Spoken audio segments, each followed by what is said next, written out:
Almost 8 years of civil war. Hundreds of thousands of lives lost. Millions of people displaced.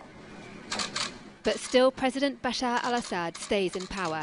A reality that's not changing anytime soon, with Russia also gaining influence, according to Britain's top diplomat.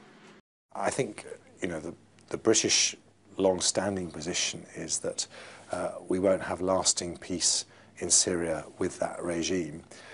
But regretfully, we do think he's going to be around for a while, and that is, because of the support that he's had from Russia. And, Russia may think that it's gained a sphere of influence.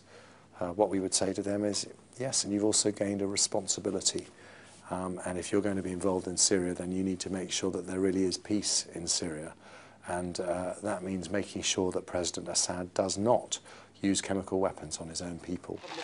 It's a new public acknowledgement by the UK of the situation in Syria, even though Jeremy Hunt is simply stating the obvious.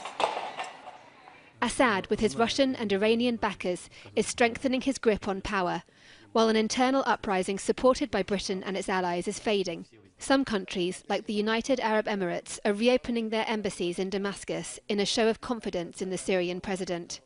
He's been able to consolidate his position. There'll be many people in Syria who are bitterly disappointed that that has been the outcome. But if that is the outcome, then there are going to be countries that want to re-establish diplomatic ties. His comments contrast with those of David Cameron as Prime Minister, who talked of regime change. What we've seen in Syria are appalling scenes of death and suffering because of the use of chemical weapons by the Assad regime. And I don't believe we can let that stand.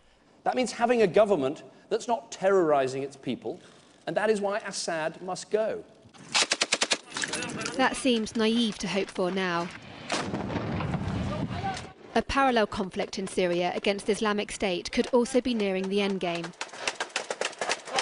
After Donald Trump announced last month he would quickly pull all US forces out of the country, though he then signalled the exit would be slow, a change the Foreign Secretary welcomed, warning the militants were far from defeated.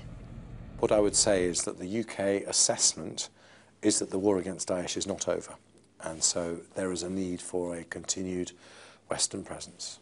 In Syria and Iraq? Well, in both countries, the war is not over.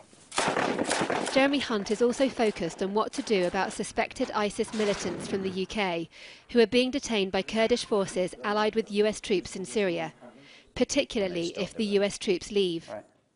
This includes 2 alleged members of a group called the Beatles that beheaded hostages. That is one of the issues that is going to have to be resolved during the course of this year. We don't think it's something that's going to have to be resolved in the next month or 2 months, but the issue of ISIL prisoners in Kurdish-held areas is something that has to be resolved as part of an orderly withdrawal. Could you see them coming back to the UK, the British ISIS prisoners? Well, I wouldn't want to speculate on what the solution would be, but I would simply say that our priority in this has always been one very simple priority: to make sure these evil men see justice. One man unlikely to face justice for war crimes is Assad, who could succeed in regaining complete control of Syria this year. Deborah Haynes, Sky News, Singapore.